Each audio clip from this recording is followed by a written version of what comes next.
et bienvenue dans i24 News Business Club, l'émission qui vous parle d'entrepreneuriat, d'innovation et de business. Après 3 années de politique sanitaire stricte qui ont réduit son activité économique, la Chine a vu la croissance de son PIB ralentir. Quel impact pour le monde? C'est une des questions que je vais poser à Pascal Delima, chef économiste de CGI Business Consulting. Et puis, l'innovation ne vient pas que de l'interne, elle vient également des partenariats. Et pour les entreprises comme L'Oréal, eh bien, le champ d'exploration est énorme en Israël, où L'Oréal a décidé de se positionner dans la biotech. On en parle avec Philippe Touzan, directeur de l'Open Innovation chez L'Oréal. Ensuite, la pandémie de Covid nous a fait comprendre l'importance de trouver des vaccins, des médicaments. Les biotech ont radicalement changé la manière de produire des médicaments. Immersion dans l'émission, dans une industrie au potentiel de développement énorme. Tout de suite, la rubrique économie.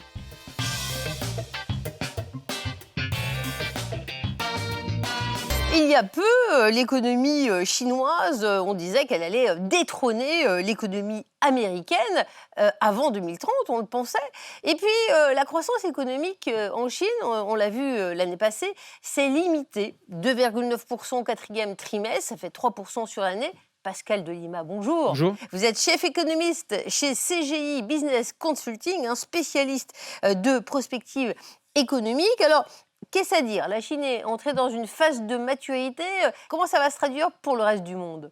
Alors, la Chine aujourd'hui a un rôle extrêmement important pour le reste du monde parce qu'elle peut être, je dirais, le pilier même de la maîtrise de l'inflation dans le monde ou le pilier même de la reprise de la croissance dans le monde.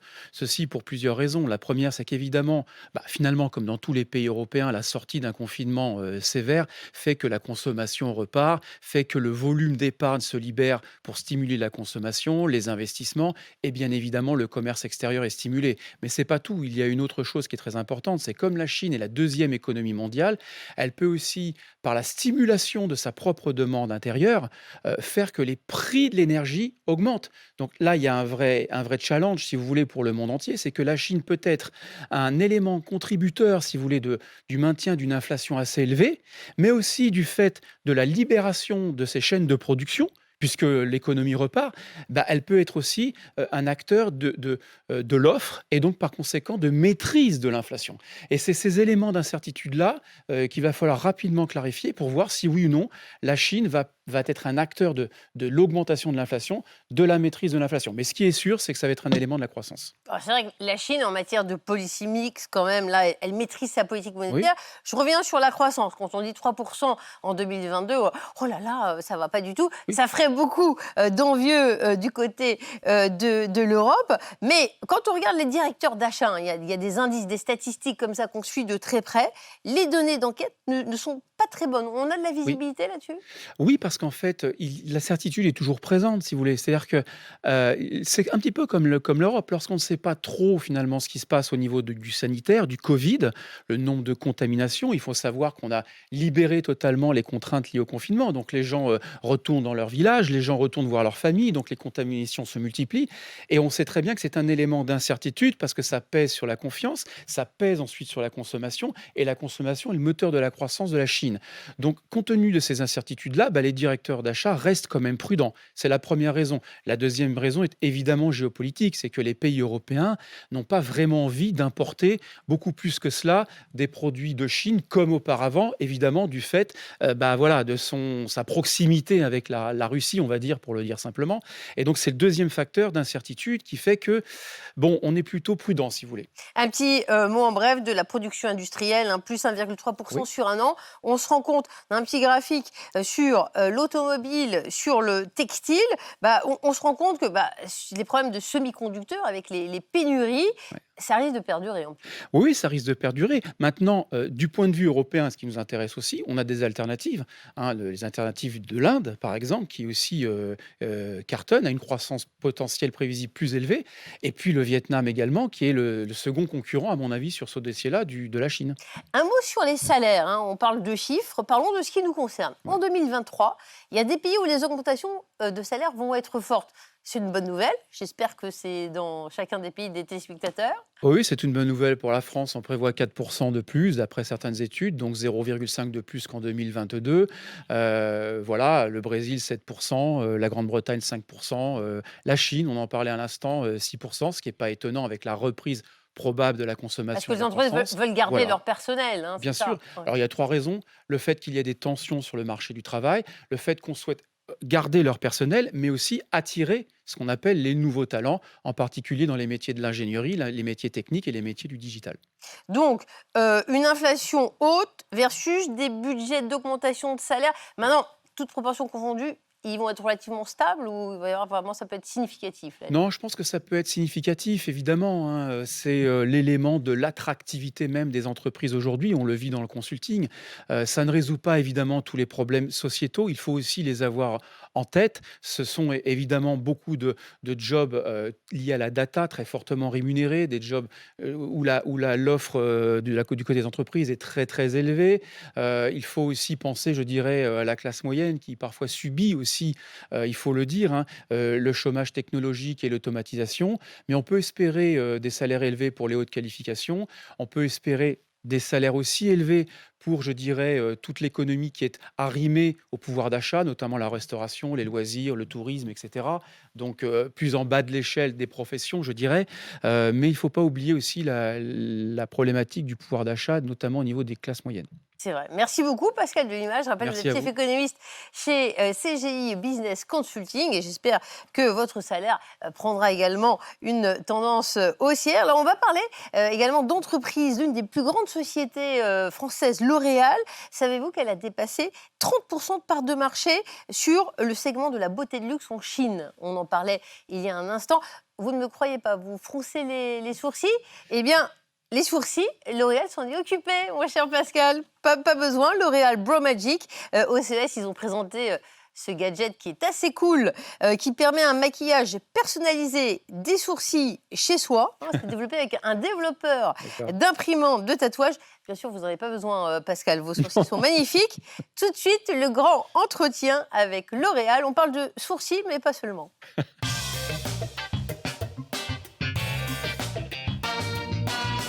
Le géant des cosmétiques s'est lancé dans la beauty tech, faisant converger science et numérique. Eh bien, L'Oréal Israël, particulièrement, noue des alliances avec de nouveaux partenaires dans ce sens, dans la beauty tech. Le consommateur, c'est vrai, dans ce domaine, surfe en permanence sur Internet, en particulier en Israël, l'un des pays les plus connectés au monde. Cette révolution pousse L'Oréal à voir la beauté comme une industrie de rupture. Tout de suite, une interview exclusive de Philippe Touzan, directeur de l'Open Innovation chez L'Oréal. Bonjour à tous, nous sommes avec L'Oréal, 35 marques internationales, 4000 chercheurs dans le monde, un groupe qui devient un acteur prépondérant dans la beauty tech.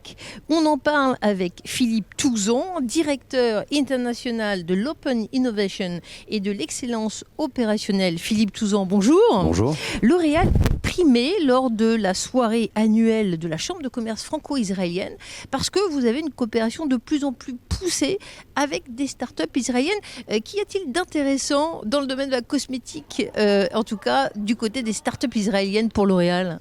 Alors effectivement, depuis plusieurs années, Israël est devenu pour L'Oréal un écosystème d'innovation de grand intérêt, en particulier dans le domaine de la tech et de ce qu'on appelle les green science, en particulier les biotechnologies.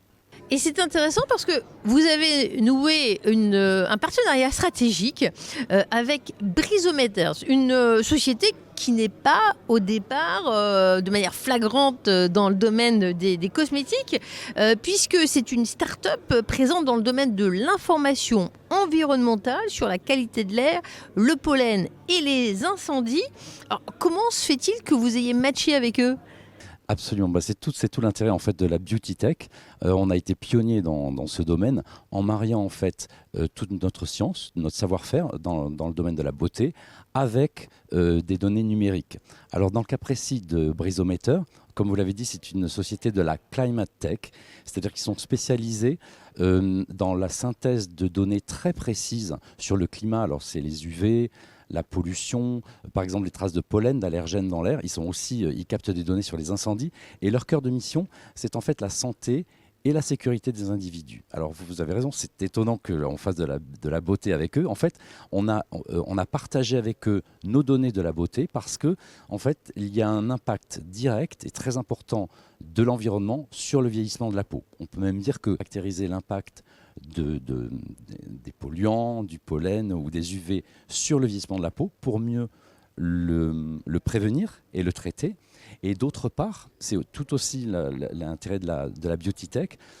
Grâce à Brisometer, on va pouvoir guider les consommateurs sur leur smartphone en fonction de l'environnement dans lequel ils se trouvent pour les guider dans leur choix de produits, pour qu'ils aient effectivement le meilleur produit adapté en fonction des conditions climatiques dans lesquelles ils se trouvent. Pour comprendre quelles peuvent être les applications concrètes pour le public, il me semble que vous êtes encore dans cette recherche naissante, cette coopération naissante avec Brisometers. Est-ce qu'on parle tout le temps d'UV quand on parle de peau, de crème, de solaire, et peut-être notamment au Moyen-Orient. La coopération avec Brisometers est de nature à vous faire produire quel type de services, de produits? On parle de filtres, on parle de quoi? Absolument. En fait, un des facteurs principaux de vieillissement de la peau dans l'environnement, ce sont les UV. Donc, par exemple, quand on va étudier de façon très fine et caractériser de façon très fine les UV auxquels sont exposés nos consommateurs dans le monde, on va être capable de proposer des solutions. Et effectivement, les filtres UV sont un outil absolument indispensable pour préserver la jeunesse de la peau et même l'entretenir. Alors, une autre société, une start-up a attiré votre attention, Beyond XR. Alors là, on est dans le domaine des plateformes digitales. Vous pouvez nous expliquer ce que vous faites avec eux? Dans Beyond XR, ils sont spécialisés dans le e-commerce. Donc là, ce sont des partenariats qui sont signés directement avec nos marques. On a des grandes marques internationales comme Lancôme et Armani qui ont des sites en fait, de e-commerce. Et en fait, le Beyond XR est vraiment spécialiste de la 3D avec des plateformes très interactives qui permettent de guider dans ce monde virtuel de commerce les consommateurs dans leur choix de façon très précise. Alors vous n'êtes pas tout seul dans ce secteur très concurrentiel des cosmétiques. Estée Lauder, Shiseido, Beiersdorf, Procter & Gamble, tout le monde parle de la beauty tech maintenant. Alors est-ce qu'on en parle en vous écoutant, de technologies vraiment poussées? On a l'impression que tout le monde en fait aujourd'hui. Alors déjà, L'Oréal a investi dans la beauty tech depuis 2018. On a été pionnier là-dedans avec l'ambition de devenir leader de cette dimension. Et en fait, on a aujourd'hui, on a 4000 chercheurs. La recherche de L'Oréal, c'est 4000 chercheurs dans le monde. C'est plus de 3% du chiffre d'affaires investi. Environ 1 milliard d'euros l'an dernier. Donc en fait, on a des partenariats dans le monde entier, dans les différents écosystèmes. Donc aujourd'hui, on parle d'Israël parce qu'ils ont une très très grande pertinence dans la tech, mais on a d'autres partenariats. Vos recherches avec l'économie des startups israéliennes, est-ce que ça va s'appliquer sur toutes les marques du groupe? Vous citez Lancôme, Armani, qui va en profiter?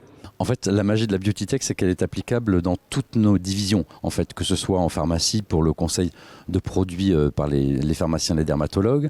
Dans le domaine du luxe, on a Perso chez Yves Saint Laurent qui permet de faire un rouge à lèvres vraiment à la teinte précise que choisit la consommatrice, ou le teint particulier sur les stands Lancôme qui vous en fait design précisément le fond de teint que vous recherchez, dont vous rêvez. On a aussi des conseils chez les coiffeurs pour adapter la couleur. Donc vraiment, la beauty tech s'applique à l'ensemble des divisions pour conseiller et guider les clients dans leur choix. Vous l'avez dit, vous faites de la recherche un petit peu partout dans le monde. L'Oréal a 20 sites de recherche. Quelle particularité décelez-vous dans l'écosystème de la tech israélienne ? Israël, comme je vous l'ai dit, c'est un écosystème de grand intérêt. Bon, déjà, une des spécificités d'Israël, c'est le niveau scientifique. Il y a un niveau d'éducation scientifique qui est quand même la base de tout. Deuxièmement, c'est un écosystème qui est très culturellement assez ouvert, puisque c'est une population qui a des angles de vue très différents en fait par sa diversité. Troisièmement, Israël est un pays où on challenge énormément. On n'est pas sur des idées préconçues et au contraire de façon très positive. On va vraiment au fond des choses et on veut comprendre les choses. Donc ça, c'est aussi une particularité. C'est un petit pays et vous savez que la recherche, c'est l'échange. Et donc, il y a un réseau qui est absolument incroyable de talents et de disciplines différentes. Et ce réseau est très, très actif, je dirais. Donc, l'échange se fait à vitesse grand V. Et enfin, sur quelque chose qui est un petit peu plus intangible, Israël, quand on découvre les chercheurs, en fait, c'est un peuple qui fait face à beaucoup d'adversités. Et il y a comme une sorte d'élan vital dans l'innovation et la création pour en fait faire face. Et l'innovation, c'est quelque chose en fait qui permet de réagir dans l'adversité. Vos réalisations se trouvent un petit peu partout dans le monde. On va parler des États-Unis dans un instant. Hein. Mais ce rapport entre grandes entreprises et start-up, c'est pas toujours facile, hein, ce dialogue, même si le discours, même si le langage de la recherche est universel. Comment faites-vous pour vous entendre? Il y a des incubateurs, les start-up. Avant de leur parler, vous leur faites accélérer leur développement? Ouais, c'est une excellente question parce que c'est vraiment le nœud, en fait, le cœur du sujet. En fait, on a, dans l'écosystème israélien, on a mis en place une organisation très spécifique qui permet d'avoir un ancrage local pour L'Oréal. Et cet ancrage local, en fait, déjà, ça nous donne de la visibilité, c'est-à-dire qu'on peut, auprès des partenaires potentiels, communiquer nos grandes verticales, les grands enjeux de recherche que nous avons. Deuxièmement, c'est un facilitateur justement entre la grande infrastructure L'Oréal Corporate et la petite start-up, donc ça crée du lien. Et le plus important dans l'Open Innovation, c'est qu'aussi cette présence locale nous permet de mettre du lien humain. Et ça, du coup, ça inscrit nos partenariats sur un temps long, et c'est ce que l'on cherche, parce que nos temps d'innovation peuvent être longs, et c'est ce lien humain sur la durée qui est très important et qui définit le succès de l'Open Innovation. En tout cas, vos efforts d'innovation payent également aux États-Unis. L'Oréal a été primé au dernier CES de Las Vegas. Votre innovation color scénique, là on est dans le domaine de la coloration. Un petit mot pour comprendre pourquoi vous avez été primé? En fait, Colorsonic, c'est ce qu'on appelle un device, un outil de beauté avec une cartouche qui permet à la maison d'appliquer de façon très homogène la coloration capillaire. Vous savez que le geste de coloration capillaire pour les consommateurs à la maison, pour les femmes à la maison, peut être quand même une expérience un petit peu compliquée. Aléatoire, surtout derrière. Et en fait, Colorsonic, c'est une sorte de peigne vibrant qui va permettre à la consommatrice de déposer la coloration de façon homogène, ou du moins de façon très précise sur sa chevelure. Et du coup, ça simplifie l'application de la coloration. Alors en Israël, on en parlait il y a un instant, on fait attention à ne pas perdre de l'eau, c'est une région sèche. Vous aussi, avec votre start-up Water Saver, vous avez cherché à économiser l'eau. Vous avez été primé à Las Vegas, vous nous en parlez ? Absolument. C'est un autre exemple de beauty tech, c'est-à-dire qu'on s'est associé cette fois-ci avec une société suisse qui a en fait mis au point une technologie qui permet de pulvériser de l'eau, donc de diminuer la consommation en eau. Au-delà du fait que ça économise de l'eau dans les salons ou à la maison, c'est aussi une expérience de lavage qui est assez unique et qui permet aussi d'appliquer des produits. Donc c'est une innovation qui bien sûr permet d'économiser de l'eau et donc à limiter l'impact des produits sur la planète, mais qui aussi offre une expérience très différente du lavage des cheveux, par exemple, aux consommateurs. Merci beaucoup Philippe Touzon. Je rappelle que L'Oréal est le leader mondial de la beauté, 85 400 collaborateurs, 20 centres de recherche, un chiffre d'affaires de 32,28 milliards d'euros et beaucoup de prix à la clé. Merci pour cet entretien. Merci. Merci à vous. Après L'Oréal, présent dans plus de 150 pays, passons à la biotech. Et oui, la health tech française veut devenir championne d'Europe. Elle aussi a un horizon international. Tout de suite, la séquence innovation.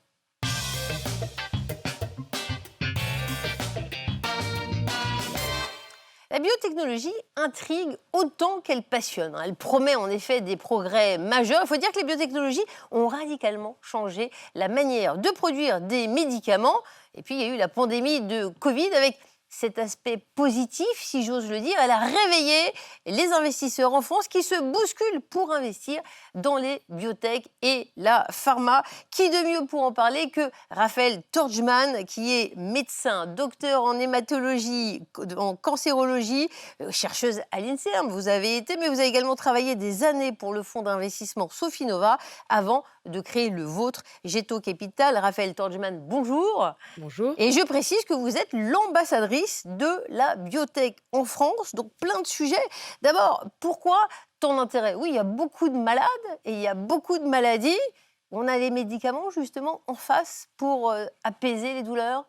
Oui, alors malheureusement pour nous tous, beaucoup de maladies, puisque aujourd'hui 2 tiers, beaucoup de maladies et pas beaucoup de traitements efficaces, puisque 2 tiers des maladies connues aujourd'hui n'ont pas de traitement efficace, sans compter les nouvelles maladies. On l'a vu avec le Covid, nouvelles maladies gravissimes qui, heureusement, grâce à l'innovation thérapeutique, par le vaccin, a pu résoudre cette pandémie. Donc la santé, c'est un secteur en croissance permanente. Cette croissance, elle est due à ces maladies qui n'ont pas assez de traitement. Elle est due aussi, évidemment, à la population qui vieillit. Et cette croissance est servie par l'innovation thérapeutique. Donc, il faut trouver des nouveaux traitements pour ces maladies. Et pour cela, aujourd'hui, ce sont en particulier les petites sociétés, les biotechnologies, les biopharmas qui servent cette innovation, puisqu'il est compté que plus de 70% des médicaments innovants vendus par la grosse pharma, comme on dit, sont issus des petites sociétés de biotechnologie. Parce Donc, qu'il y a 20 ans, on disait 45% et c'est passé à 70%. 70%. Elles augmentent leur part. Donc, elles augmentent parce que la pharma a besoin d'innovation, les besoins augmentant, mais aussi parce que ces médicaments innovants, leur valeur est liée à des brevets. Et ces brevets ont une certaine durée de vie qui est de 20 ans. Et quand le brevet tombe dans le domaine générique, il y a une chute brutale du chiffre d'affaires. Donc, les pharmas ont besoin de renouveler, j'allais dire, leur stock de médicaments innovants. Et il est estimé que d'ici 2030, il y aura 300 milliards de chutes de chiffre d'affaires des pharmas par le manque de nouveaux brevets. Les groupes pharmaceutiques, ils ont justement une puissance de frappe financière pour en trouver d'autres, pour faire des acquisitions, n'est-ce pas? Oui, tout à fait. Donc, c'est la combinaison de ce besoin que les pharmas doivent combler avec effectivement leur puissance économique qui est aujourd'hui estimée juste sur les 15 premières grandes pharmas à 700 milliards, donc pour racheter des sociétés que justement les fonds comme le nôtre, Géto, financent. On parle de votre fonds, présent notamment sur 12 sociétés. Vous travaillez sur quelles aires? Parce que des aires thérapeutiques, il y en a beaucoup, vous le disiez, il y a énormément de maladies.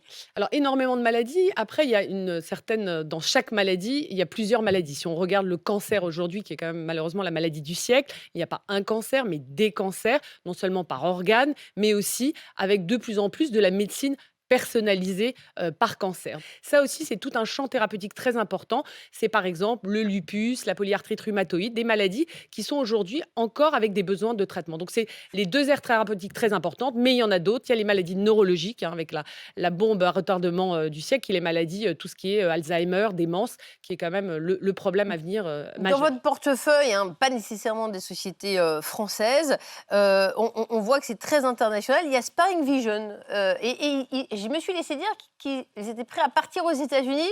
Vous les avez ramenés, vous nous racontez? Alors oui, il est très important de dire qu'avec le fonds Géto, on investit principalement en Europe et en France, mais en construisant des sociétés internationales, particulièrement Europe et US, puisque c'est les 2 gros marchés encore aujourd'hui. 81% des médicaments innovants sont vendus par ces deux marchés-là. Donc Sparing Vision, une société que Géto a financée pour l'accompagner dans sa croissance dans le domaine de l'ophtalmologie et de maladies rares, très graves, qui rendent aveugles.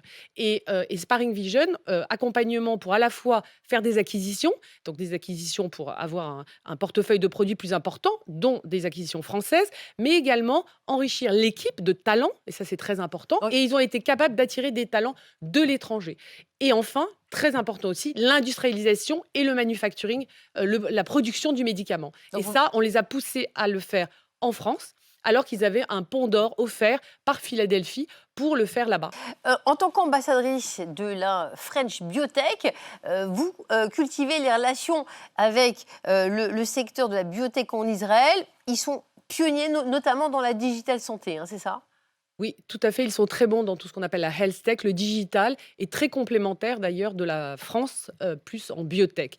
Donc, à travers la mission, on a pu confronter des entrepreneurs français et israéliens pour provoquer des collaborations dans les forces de chacun et la complémentarité, et en particulier en Israël, dans tout ce qui est digital santé. Et on l'a vu pendant la crise du Covid, la data est très importante et ils savent comment l'utiliser. Il y a un plan d'innovation, hein, santé 2030, une enveloppe pour la biotech. Bon, la France, elle se classe comment dans le monde européen de la biotech? Alors, déjà, l'Europe, d'une façon générale, a pris maintenant vraiment de l'avance par rapport aux États-Unis. En tout cas, elle est au moins à égalité, voire en avance par rapport aux centres académiques de recherche. La France est extrêmement bonne dans tout ce qu'on appelle la R&D, donc la recherche et développement. La question, c'est comment transformer cette recherche et développement en produits pour le patient et commercialisé, donc en valeur finale. Et ça, la France a beaucoup de brevets, on en parlait tout à l'heure, donc c'est très important, issu de la recherche, d'avoir des brevets, puisque c'est là où il y a la valeur du médicament innovant, mais derrière, il faut le transformer. Et pour ça, il faut des fonds de taille importante et avec un certain savoir-faire qui est d'accompagner ces entrepreneurs pour transformer cette recherche en médicaments. La France est le premier pays, quand on regarde les 5 grands pays européens, le premier pays en termes de nombre de brevets dans le domaine des biotechnologies et médicaments innovants, mais il faut le transformer et de nouveau, il faut des fonds. C'est ce qu'on essaie de faire avec Géto Capital pour investir plus d'argent et pousser à cette croissance et à transformer ces produits en produits commercialisés. Merci Raphaël Torgman pour cette interview et d'ailleurs merci à tous ceux qui ont travaillé sur cette émission. Mélanie, André Zetoun, Bertrand Séguier, merci à la régie, merci à tous nos invités, merci de nous avoir suivis et surtout portez-vous bien. On a entendu qu'il y a beaucoup de maladies qui rôdent. À très vite sur i24 News. Merci.